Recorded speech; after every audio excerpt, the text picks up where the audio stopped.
So now we are into Balochistan, which I think is richly endowed and undoubtedly has one of the largest reserves, untapped reserves of copper and gold. It is home to huge mineral potential, and it is not just restricted to Chaghi district, which is located around here. I think Chaghi has gathered a lot of spotlight because of the Rico Dick project and the Sandik project that are being discussed, and it has tremendous potential of copper and gold. But then there is also the Khusdar and Lasbela belt, which is located somewhere over here, and there are measured reserves of lead and zinc over here. And then there is the Zob corridor, which is somewhere over here. And there are indications of chromite and antimony that have been seen over there. So now this is just the Balochistan area. Now moving on to Khyber Pakhtunkhwa, I think a lot of focus has been on Balochistan, but the other provinces, since they are also on the Tithian belt, have vast potential. So when you zoom into KPK, I think the Chitral and the Kohistan belt, if you look there, there are showings and endowments of copper, placer gold, gemstones, copper, antimony, and all those precious materials that are listed here in this belt also.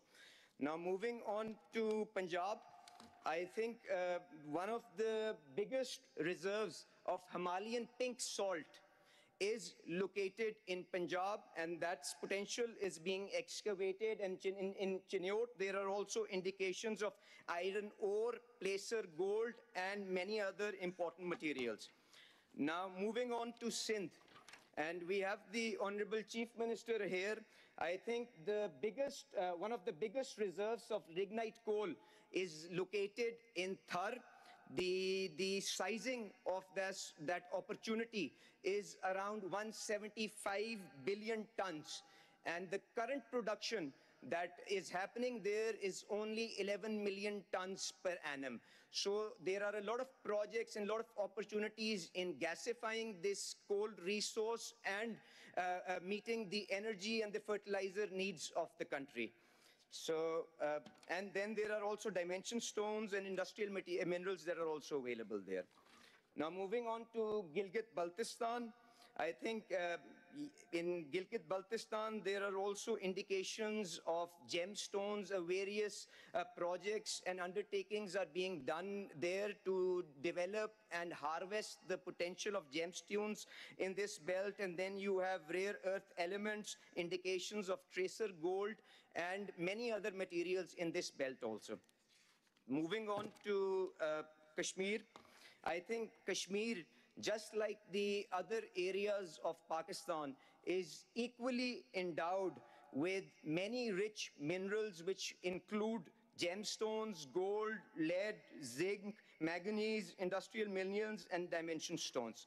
So this is, we can go to the next slide. This is just to highlight the kind of potential that remains untapped within Pakistan and what is being done to cultivate and harvest this potential. So now on what the government is trying to do to facilitate the discovery of these minerals and to add value to these products. I think everyone understands and appreciates that minerals primarily remains a provincial subject. However, the vision of the Prime Minister and with the support of the Army Chief was that we harmonize the fiscal and the legal framework under which this entire activity is happening. Currently, there were more than 6 acts, more than 6 policies, 8 acts, and around 36 different variations of rules under which this mining activity was happening. And some of these legislations were as old as 1923. For example, the Mining Health and Safety Act that was being used was approved in 1923. The Provincial Concessions Act that was in vogue was approved in 1948. The Labour Act was enacted in 1965. So this effort, and we will be unveiling that harmonized framework in which all the fiscal incentives have been drawn out after multiple rounds of stakeholder consultations in which the chief ministers have personally been involved. These, these benefits, these incentives have also been benchmarked with the top international jurisdictions by a renowned consultant, American consultant by the name of Wood McKinsey. And similarly, the legal framework has also gone through this rigorous round of evolution and was led by a renowned law firm based out of UK, which is White and Case.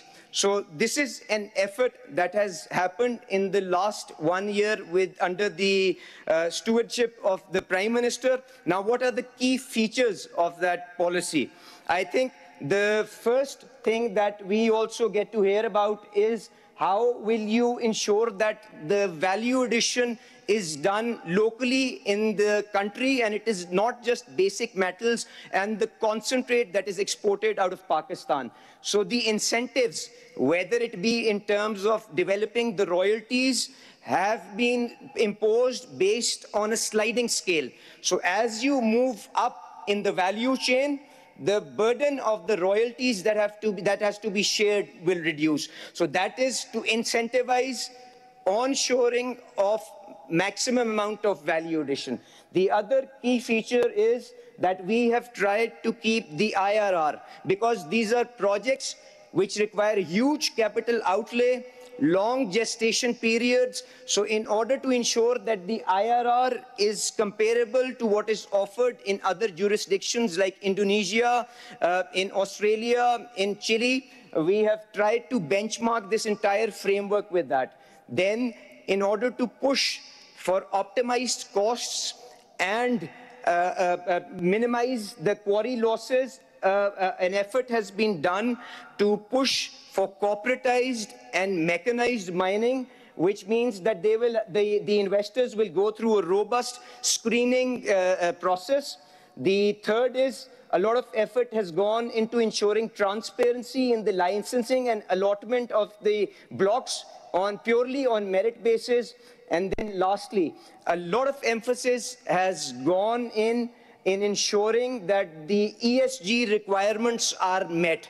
And all this is also being facilitated through the Special Investment Facilitation Council, which provides a one-window solution for all the foreign investors who want to enter into this market. So we can go to the next slide. So now what is being done to expedite this process? This entire thing is based on the institutional capacity of the Geological Survey of Pakistan. So under the clear directions of the Prime Minister, the GSP is being revitalized. We are bringing in modern tools. We are building global alliances within GSP, and you will see a few agreements and undertakings and MOUs also being signed in this regard, because this will provide the foundational platform on which all this potential will subsequently be harvested. So the digitalization and updation of this exercise, 55% of the mapping for the whole of Pakistan has been done, and we expect to fully cover the entire landscape of the country within this calendar year. After that, we are also trying to leverage GIS-based technologies to centralize and share critical sector data, consolidation of this data, and making it easier for potential investors. That is another effort that we are moving towards. So, next slide. Ji. So now, coming to the last slide of my presentation. So the emphasis that I want to put through this slide is that as the world transitions towards greener technologies and modern tools, the reliance on these critical metals will increase exponentially. And most of the brownfield discoveries that are operating currently on the global landscape, they are waning in terms of importance. So Pakistan provides that untapped opportunity with which we can meet these global requirements. There are more than 20 active exploration licenses that are underway. There are, since these projects require a lot of technological knowledge and expertise, manpower skills, we are trying to build international alliances to spotlight some successes for the world. And I'm grateful for Barrick, who has joined us, teamed us with exploration of Rico Dick. Mr. Mark Bristow is personally here. He would be providing detailed information on the project. Then we have our friends from UAE, International Resource Holding, which is helping us develop this sector. The Chinese friends, MCC, is already involved in SENDAC and continues to cooperate with us in development of this sector. So this is the other pillar of support in how we are trying to manage this transaction and tap into this potential. But the local entrepreneurs, the Pakistani businessmen, they're all also trying to step up to meet the requirements of today's world and the demand for minerals that is expected over the next couple of years. So those capacity building is happening. We have a few success stories. You would be hearing about them here. The National Resource Limited, Globacor, Sadiq Sons. They also have stalls in the exhibition center. When we are through with these presentations, you will also have the opportunity to see the good work that they've done. The public sector companies are also stepping up. All these companies are actively engaged in this effort. So this is basically the landscape and what the government of Pakistan, under the leadership of Prime Minister Shehbaz Sharif and with the able guidance and support of the armed forces, is trying to do in this landscape. And I look forward to hearing your views and building on the journey that we have, inshallah, embarked on with this conference. Thank you very much for your participation.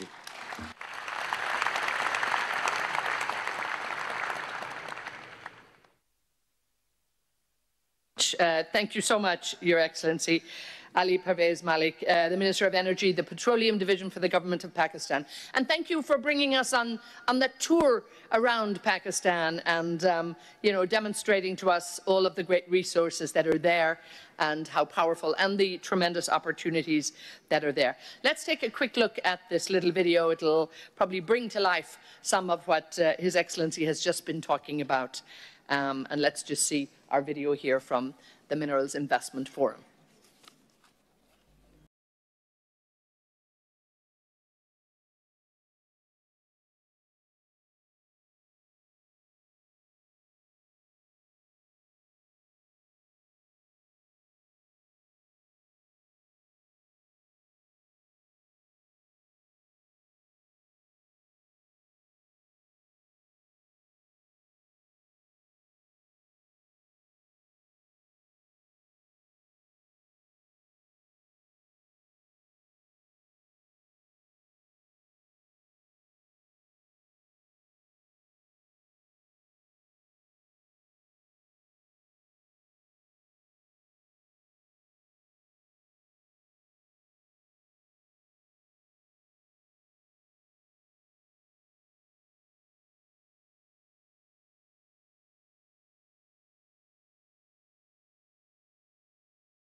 Pakistan Minerals Investment Forum.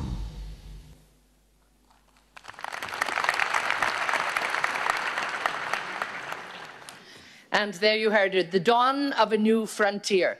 The possibilities in Pakistan, without a doubt, are absolutely endless. But let's take a closer look at what is happening at the jewel in the crown, so to speak. Let's hear from the President and the CEO of Barrick Gold Corporation to bring us up to date with what's going on with Reko Diq and the future of mining in Pakistan. Please give a very, very warm welcome for Mark Bristow.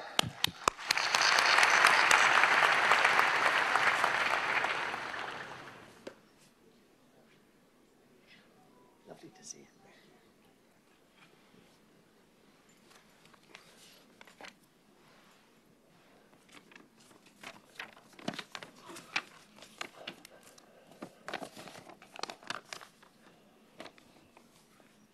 Honourable Prime Minister Shahbaz Sharif, Chief of Army Staff General Asim Munir, the Honourable Deputy Prime Minister of Pakistan, our own Minister of Energy and one-day mines, Ali Pervez Malik, all our other honourable ministers, both federal and provincial, and a special welcome to visiting ministers, honoured guests from other countries. A special welcome to our Chief Minister, Bukti of Balochistan. And a very good morning, ladies and gentlemen and fellow miners. And in particular, I would like to express my sincere gratitude to those colleagues from the major mining and international mining companies that accepted our invitation to join us here in Islamabad to talk about future of mining in Pakistan over the next 2 days. A lot of work has gone into arranging this event, and so I'd like you to join me in thanking all of those who made this such a success.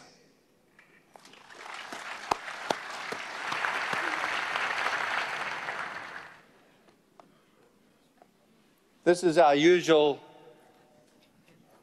cautionary statement, which you can also find on our website, should you wish to review in more detail. All good things in life come about through hard work and perseverance. And the same can be said about the Pakistan fledgling mining industry, which we celebrate today. I believe this marks the commencement of a brand new mining frontier, which is about to put Pakistan on the world stage when it comes to mining and its potential to compete against countries like Chile, Peru, the Democratic Republic of Congo, and Zambia.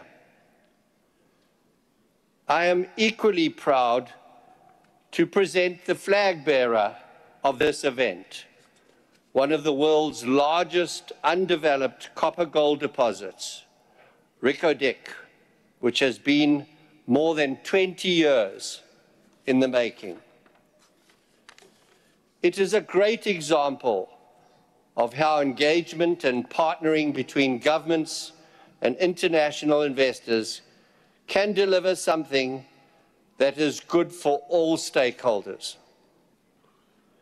Barrick, with the governments of Pakistan and the province of Balochistan, set out to reshape the Reko Diq partnership that focused on sharing the value it would create with all stakeholders. At the end of 2022, after much negotiation, our teams completed the reconstitution of the Reko Diq project, having received a favorable opinion from the Supreme Court of Pakistan and the required legislation having been passed into law. So Reko Diq today is a 50-50 partnership between the people of Pakistan and Barrick, owned 50% by Barrick, 25% by 3 Pakistan federal state-owned enterprises, 15% by the province of Balochistan on a fully funded basis, and 10% by the province of Balochistan on a free carried basis. Balochistan's 25% share is fully financed. Never before has sharing of a mining venture in this manner been concluded in our industry. Following the reconstitution in 2022, we immediately set out planning the development of the mine into a world-class, long-life mine, which substantially expand both Barrick's strategically significant copper portfolio and its benefit to Pakistani stakeholders for generations to come. At the end of 2024, the feasibility study was completed, producing total contained, proven, and probable mineral reserves of 15 million tons of copper and 26 million ounces of gold. This mine is set to become one of the lowest cost copper producers in the world. And I would like to note that the bankable feasibility study focuses only on 5 porphyry deposits. Based on the prospectivity of the mining and exploration leases that are already defined, there is every reason to believe that Reko Diq will still be operating past the end of this century.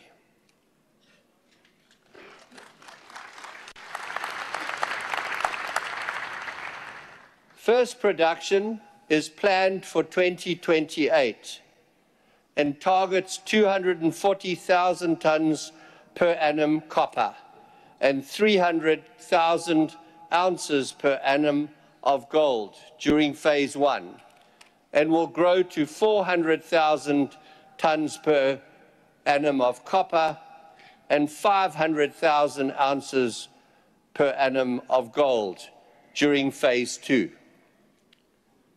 We have now entered the construction phase, having submitted the environmental and social impact study, filed the 43-101 report, and received the approval of the company's boards of directors. The ongoing development of this resource is a key milestone, not just for Barrick, but also for Pakistan and the province of Balochistan.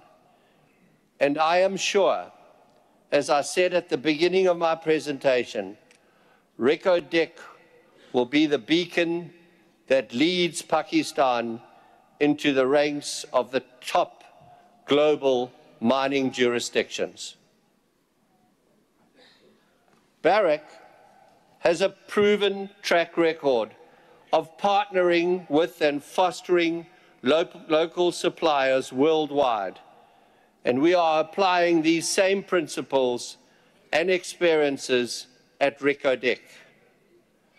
Over the last 2 years, we have awarded contracts valued at millions of dollars to suppliers from the Chagai district and across Balochistan. Reko Diq will be a major contributor to Pakistan's economy and will have a transformative impact on the underdeveloped Balochistan province, where, in addition to the economic benefits it will generate, the mine will also create thousands of high-paying jobs, promote the growth of the regional economy, and invest in development programs. During peak construction, Reko Diq is expected to employ more than 7,500 people, and once in production, is expected to create approximately 4,000 direct long-term jobs. Barrick prioritizes the employment of local people and host country nationals at all our operations around the world.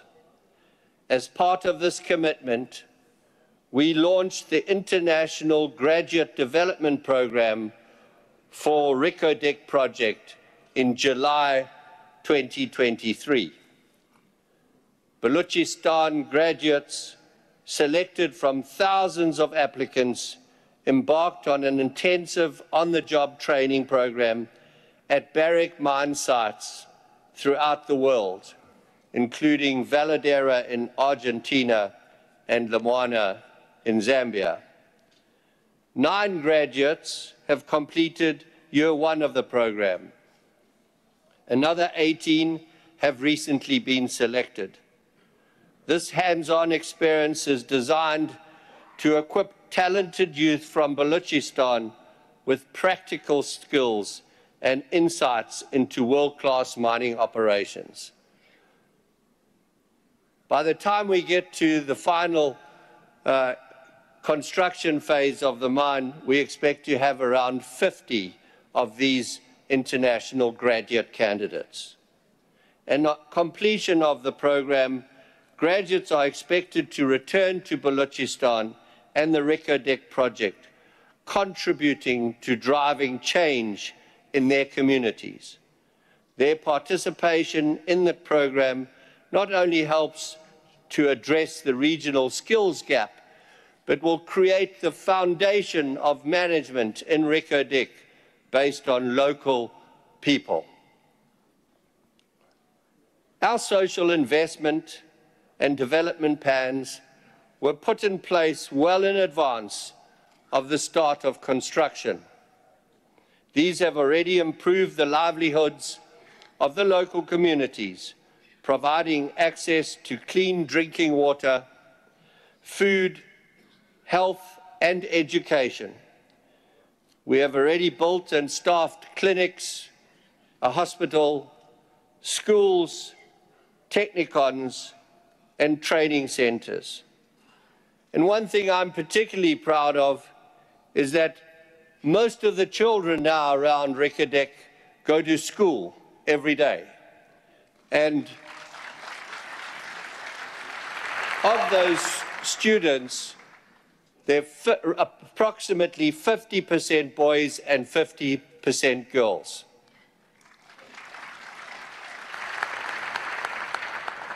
Important initiatives are also being implemented to enable the development of local suppliers and service providers. These include supplier and vendor development programs, small business training programs, and local business incubation hubs.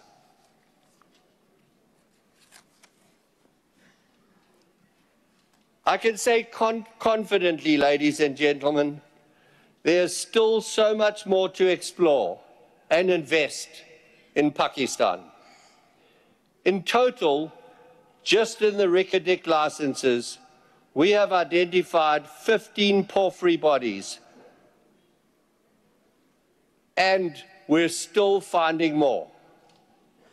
Our geologists are actively evaluating these other bodies, which will certainly influence future life of mine plans and reserve and resource estimates. I always tell the team in Reko Diq is just a starter mine. There's lots more to come. There is substantial upside, and as I have already mentioned, while the feasibility study assumes a 37-year mine life based only on reserves, all indications suggest the mine could still be operating through the rest of the century. With this in mind, we are already looking to grow our footprint with new partnerships, again leading this region into the global industry of world-class mining.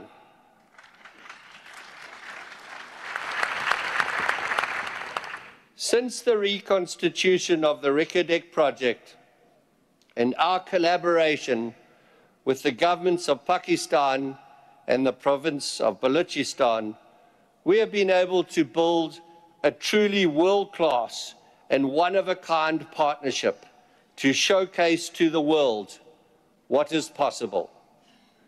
There's a lot more to be done, and I again welcome you to Pakistan with its enormous mineral and metals endowment.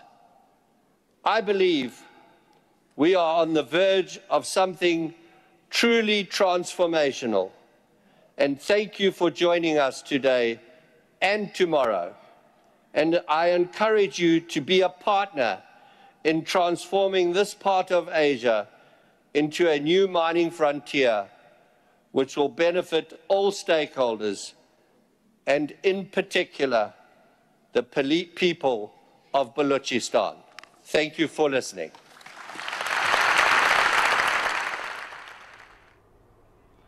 नाज़रीन, Pakistan minerals investment forum 2025 Islamabad में जारी है। Forum में मुख्तलिफ मुल्कों से मुतल्लिका शोबे के माहिरीन शरीक हैं। वज़ीर पेट्रोलियम अली परवेज़ मलिक की पाकिस्तान मिनरल्स इन्वेस्टमेंट फोरम में प्रेजेंटेशन। उन्होंने कहा कि पाकिस्तान मिनरल्स इन्वेस्टमेंट फोरम के शुरका का खैर मकदम करता हूँ। फोरम के इनेकाद का मकसद पाकिस्तान के मादनी शोबे के मौक़े उजागर करना है। फोरम में गैर मुल्की सरमाकारों की शिरकत पाकिस्तान के मादनी शोबे पर एतमाद का मज़हर है। न्यूज़ स्टूडियो से फिल वक्त इतना ही।